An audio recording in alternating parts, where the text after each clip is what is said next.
तर एकीकडे आपण बघितलं शिंदेंनी ठाकरेंना डिवचलंय, मात्र खासदार संजय राऊतांनी शिंदे सरकारवर टीका केली आहे।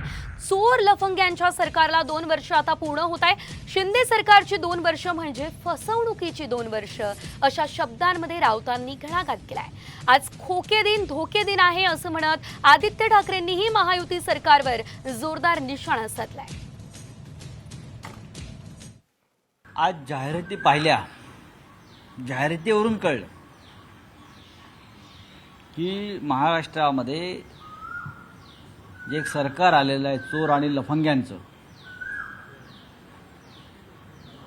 त्याला 2 वर्ष पूर्ण झाली। ही 2 वर्ष म्हणजे फसवणुकीची 2 वर्ष आहेत। बेईमान पद्धतीने एक सरकार स्थापन केलं, घटनाबाह्य पद्धतीने एक सरकार स्थापन केलं। नरेंद्र मोदी, अमित शाह यांनी त्या घटनाबाह्य सरकारला ताकद दिली।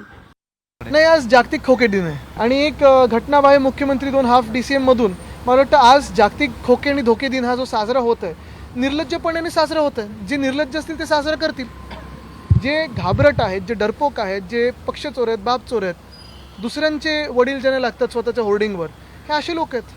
ह्यांना काय बोलायचं।